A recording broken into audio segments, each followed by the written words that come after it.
Hello guys, this is Julian, OH8STN from Survival Tech Nord. Today we're going to do an unboxing of the Draws hat from Northwest Digital Radio. There was quite a few comments in the first video on the Draws hat asking for an unboxing video when the package arrived. So let's go ahead and open it up and see what to expect in the package.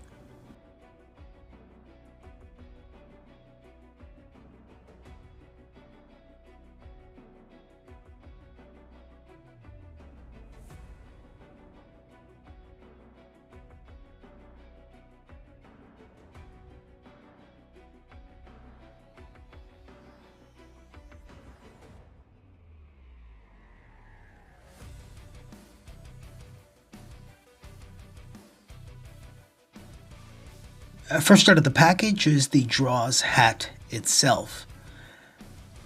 I'm actually quite astonished with the size. I expected it to be more massive. It's smaller than a SignaLink USB, and it's about the same size but a little wider than my ZLP Mini Pro SC audio interface.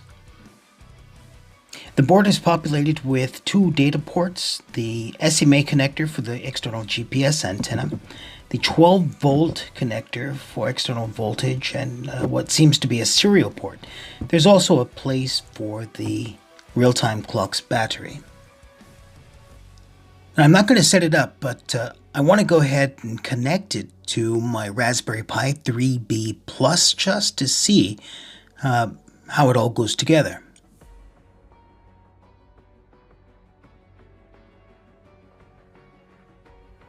My biggest concern is clearance between my heat sinks on the Raspberry Pi 3B Plus and the Draws hat itself. Now, I know the heat sinks aren't standard on the Raspberry Pi 3B Plus, but decoding digital modes from WSJT-X or JS8-Call is quite CPU intensive, so I'd like to give some heat dissipation to the Raspberry Pi. But it looks like the Draws hat and the Raspberry Pi 3B Plus are an excellent fit. So primary connections to the radio are coming out of the side, as well as the GPS antenna connector. Those primary ports are located above the HDMI, the audio output, and the micro SD port on the Raspberry Pi. The other two ports on the Draws hat are on the front of the board. Now, as I have it in my hands and I see where each of the ports is located, I'm curious to see the enclosure. It would have been nice to see all the ports on one side of the hat, but with as many features as the Draws hat has, I don't see how it could have been done any other way. As recommended by Northwest Digital Radio, I also ordered the external GPS antenna.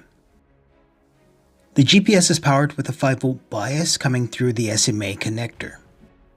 One of the questions I'm pondering is whether or not the bias can be turned off so we can use a passive GPS antenna. Certainly I'm expecting better performance with this GPS over the U-Blox USB dongle GPS I'm currently using. So, also in the package were a couple of cables. Let's open them up and see what they are. Alright, these are the data cables, and we're given two of them for the two data ports on the Draws hat. As I sit here thinking about the dual radio ports on the Draws hat, that light bulb just came on.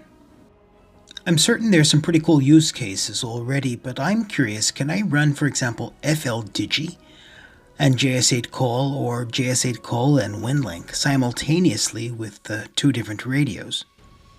Certainly going to be fun experimenting. So it seems, at least in my package, when you order the Draws hat with the optional GPS antenna, you get two data cables, the GPS antenna, and the Draws hat itself. About the only thing missing from the package is the battery for the real-time clock, but we can get those ourselves. Okay, before we close down this video, let's just go ahead and take one more close-up look at the Draws hat. One thing, guys, be sure to check the description because I'm going to leave links to the original blog post, the original video I made about the Draws hat, and the new Draws hat playlist I've made for this series. So here's a couple of thoughts. We have a Raspberry Pi 3B Plus with the Draws hat. Combined, the Raspberry Pi 3B Plus and the Draws hat are about the size of the ZLP Mini Pro SC and definitely smaller than the SignaLink. So it's clear now, what we're doing is removing a lot of the cables and complexity with the ham radio digital station in the field. It doesn't matter if you want to run WinLink, if you're doing ham radio contesting, if you're running FT8 or some other type of activity. Now, I thought it was premature to say this earlier, but I'll go ahead and put it on the table now. It seems like if we're running a Raspberry Pi for ham radio digital modes like WSJT-X, JS8 Call, FLDigi, WinLink, or contesting with RTTY, our stations just became a lot simpler to set up and less complex. I also believe newcomers to ham radio who are interested in getting started with digital modes may find it more cost-effective to use a Raspberry Pi and a Draws hat than the traditional HF digital stations we've seen in the past. So let me close down the video like this.